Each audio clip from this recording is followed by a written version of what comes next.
Hi, how are you? I'm Laura. I'm an aware parenting instructor, and I'm so happy to be here with you and to share a little bit in this video about how aware parenting not only helps our children, but also helps us. It helps us as parents because we get the opportunity to learn the beautiful techniques that come with aware parenting, learning and developing a greater sense of emotional intelligence, empathetic listening, reflective listening. So when somebody says something, really showing that we're listening and reflecting back. As well, it helps us to sleep better because our children are sleeping better. It helps us to find more joy because our children are more joyful. And it helps us to also understand the importance of self-care. Self-care can be something as simple as eating nourishing food, having exercise, and spending time with a partner or friend or family member, or spending time with yourself and connecting in. Self-care could also be something like fulfilling your passion and hobby or doing some fulfilling work. So aware parenting encompasses not only the child, but also the parent. Also, aware parenting invites us to live this parenting journey with community, family, friends, or even an empathy buddy that you can call when you feel upset. So it's an approach that does not mean you have to stay at home with your child alone all the time. On the contrary, it's actually about inviting and opening ourselves up. Aware parenting also invites us as parents to reflect on our childhood, to heal from any kind of stress or trauma, and to understand what happened in our childhood and be strong about those emotions, to bring those emotions up. The same way how aware parenting encourages children to bring their emotions up to be heard and released in a healthy way through communicating, through crying, through tears, through talking or laughing or connecting rather than being aggressive or suppressive. Aware parenting asks us as parents to do the same. So when emotions come up, whether they're emotions that are in the present or emotions that are in the past, we can bring those up in a healthy way by talking. Now we, as an adult, we have that ability to communicate and talk. So it could also be to laugh or to cry. I know I find myself often laughing when some big emotion comes up because that's my body's natural mechanism to release that emotion in a healthy way.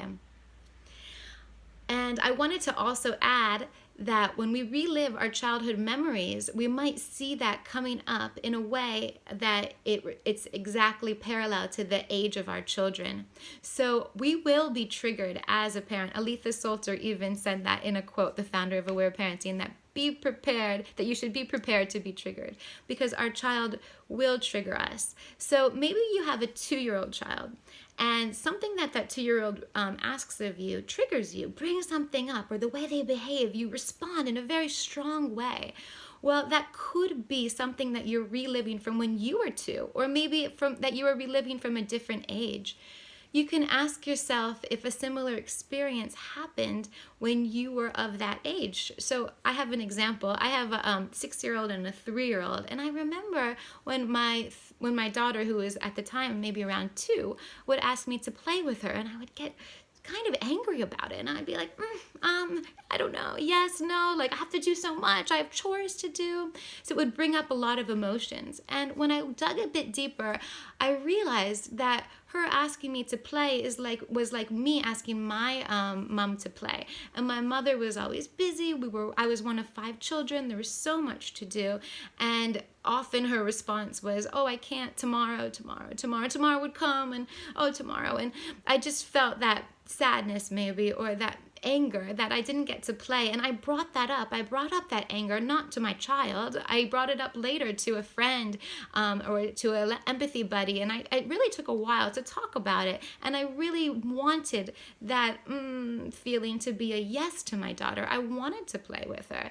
So through some work, reflecting back on and remembering what happened as a child, I was able to say yes a lot more often. And even now, even even if I have a lot of things to do, I do say yes, and I say, I will, I do want to play, I just need to do one thing. So then I could feel like I have a clear mind. So slowly getting to that yes, and it made me so happy. We watched the movie Yes Day, and my daughter said, but you always say yes. And this movie was about how the parents don't say yes very much or at all. And my mom said, my daughter said, but you're my mom, you always say yes. Moms always say yes. And that just made me so happy, because it showed that this approach, this aware parenting approach, taught me how to heal and how to be the parent that I want to be.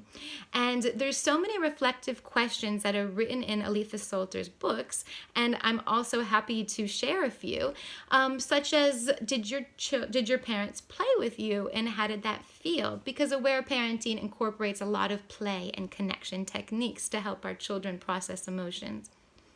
It also asks us about crying. What did your parents do when you cried? Did they distract you, or did they allow those tears to come out? And there's so many more childhood memories that we could bring up and reflect on and heal from in order to be the parent that we want to be.